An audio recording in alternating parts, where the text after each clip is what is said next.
Talked about SonoAVC, and as I said, it's something that we really like, and it is certainly worth exploring. So here's the ovary, and what you'll notice is it's a bit harder to get a standardized view. The uterus, you've got obviously a longitudinal plane and transverse, but here there is a plane. So if you get used to acquiring your ovary in a longitudinal view, so you get the longest aspect of it, you'll get a picture like this to make sure all of it is including your volume. And there's your transverse view. Again, just standardize it, just make sure it's 90 degrees to each other. And there's the coronal view. And you can see typically with the ovary, you often lose the edge of the ovary because you've got less clear demarcation with bowels surrounding the ovary. But we've got a pretty decent view there. So standardization, omniview, etc., doesn't tend to help so much when you're looking at the ovary and the fallopian tube. But what you can do is you can use SonoAVC. So we've got SonoAVC follicle, general, and antral.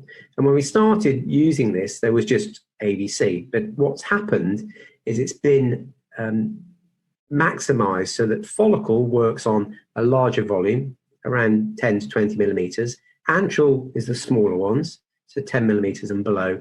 And generally you can use for fluids. So if you were looking at different aspects, maybe fetal brain or amniotic fluid and so on. So it is bespoke, and it's been maximized to work depending on what volume we're looking at. So make sure you choose the right one. Again, standardization doesn't work so well on the ovary because you don't have the classic longitudinal, transverse and coronal planes, but to some degree you do. And we often like to use the widest, the longest section of the ovary, and that typically then will mean you'll get the islet vessels in the transverse view. So this is the view I tend to use.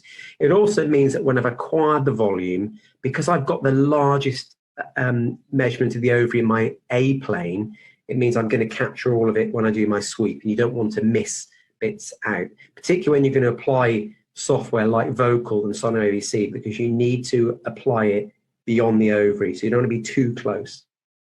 So if we have a look at volume analysis, what we've got here is, I'm just going to move the ovary into into the correct volume. We can expand this a little bit. Try to get it as close as possible because you don't want the machine to be doing lots of extra work if it doesn't need to, but that's okay. And then we'll have a look. Now, what you'll notice is it is not going to pick up all the follicles. That's pretty clear. That happens all the time. And here we've got some obvious, a bit of artifact, and we can get rid of it. You just right click and it's gone. And that's artifact, get rid of it. Let's focus on the A plane. So what we can do, we can actually, again, let's just enlarge it so we've got a bit of better view now. So we can actually add follicles. So if you are seeing this, again, some artifact there that you don't like, get rid of that.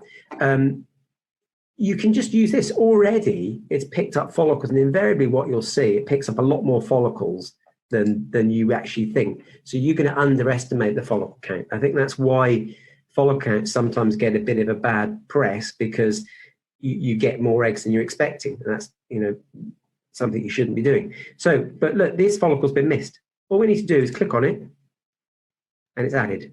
Okay, this one. You can see why it's been missed, because there's a little bit there. It's not going to pick up the whole follicle.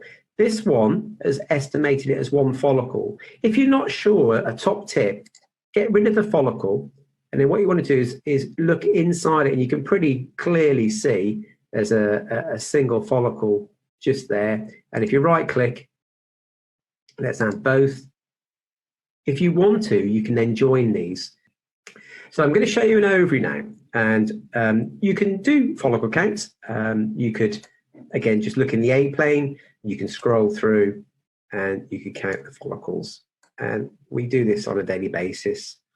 1, 2, 3, 4, 5, 6, 7, 8, 9, 10, 11, 12. There's a lot of follicles, and it gets very difficult to do. And you might argue, well, do you need to count so many? But obviously, if you're going to count something, count it as well as you can. So let's just look back at our multiplanar view, and let's see if we can use SonoAVC to help us at all.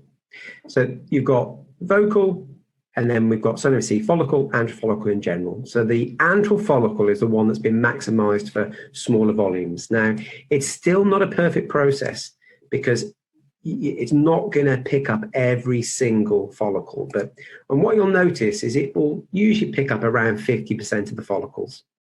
So first thing you'll see here, and I think this is what puts people off using it, is, well, I've got artifact.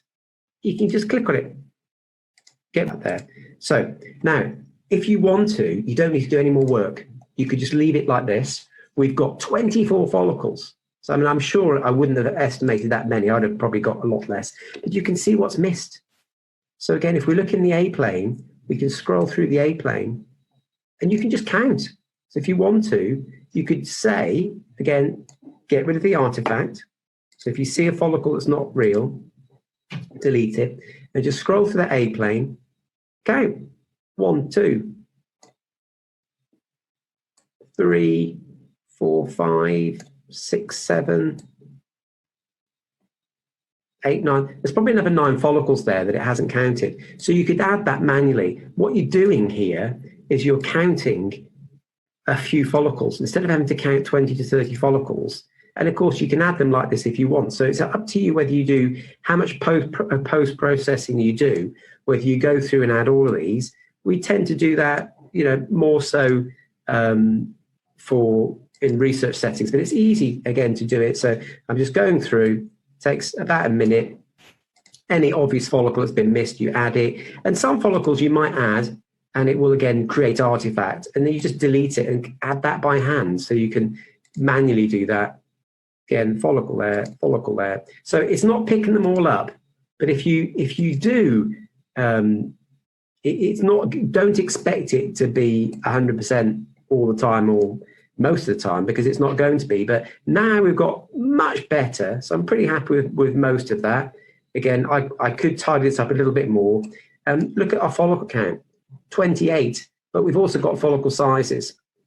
So, you know, I think this is a good demonstration that we do underestimate follicular size. If I asked you whether this ovary is polycystic or not, I think not everybody would say it is, but without doubt it's multifollicular, and you know there's a lot of follicles here. So it just gives you a lot more confidence in your follicle counting. But be prepared to either count some or add some. But I'd much rather be counting 5 or 6 follicles than 20 plus follicles. And the more follicles there are, the less accurate you're going to be. So it's not fully automated by a long way. It's not perfect by a long way, but it's better than me. It will certainly help you. And I think it'll increase your confidence in, not diagnosis, but your confidence in counting. Now, let's look at what SonoAVC was designed for. So let's look now at stimulated ovary, because remember, this is what SonoAVC was designed for. And in fact, it was only because we started to play with it and use it in other areas, so looking at antral follicles, looking at fetal brain volumes and so on, that it was then improved the algorithms to make it more sensitive. But ideally, this is what it was for. It was for looking at follicles during IVF and ovarian stimulation. And I showed you some examples. I just want to show you how easy it is. And it works so well under this circumstance because you've got more fluid. And the key is to differentiate, obviously, between the two. It might look like a follicle to you, but if you look really carefully at these follicles, always magnify it, it's not a perfect line. So you're asking the computer to actually differentiate here. When does the follicle start and stop? And as you know, not all of our images are clear. You're going to get artifacts. So again, it is not going to give you a perfect answer in all cases. So what I'm going to show you now is SonoAVC, but used for stimulated ovaries. So this is, remember, what it was designed for. So for follicle tracking, to make our lives much easier.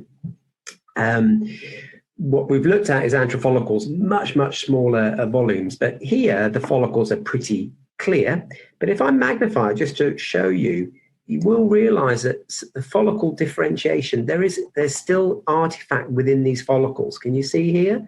So they're not perfect blacks. They look at it, if I make it smaller, but actually this is sound, isn't it? That's the whole concept of ultrasound. It's a reverberating response that the machine's got to pick up, and then the software has to differentiate. So it can see a lot more than we can see, but it works really, really well. So what I'm going to show you now, imagine having to scan and measure all these in 2 or 3 planes, as I showed you. It is inaccurate. There's no doubt about it. It's time consuming and inaccurate. So the great news is with SonoAVC, it's easy to apply. Again, you can just modify the region of interest here. And then we've got follicle, because it's been maximized to work on follicles of 10 to 20 plus millimeters. And then we're going to automatically use the analysis and start.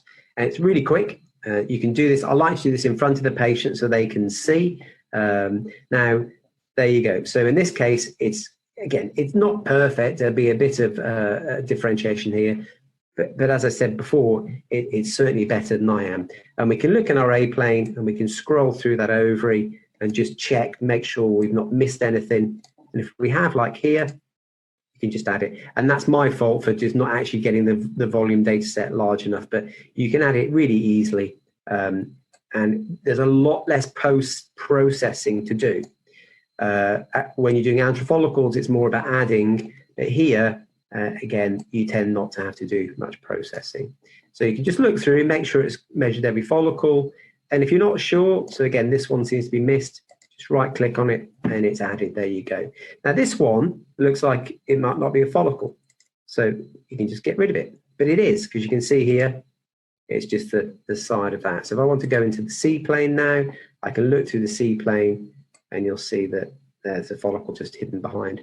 So you can go through all the planes, but you don't really need to. So it's a quick way, and you can get analysis done quickly, and for me, much more confidently than if you're measuring. And if you want to, as I said, you can move towards a volume measurement rather than a 2-dimensional measurement. It is dependent on image quality. If the ovary is distant or if you've got a lot of noise, so bowel, shadowing and so on, then it won't work. But it will work in most cases, and it obviously, as you get further down the stimulation phase, it gets easier and easier. And it works just as well with monofollicular ovulation when you're using clomiphene or letrozole, or if you're using a low dose of gonadotropin in insemination, and so on.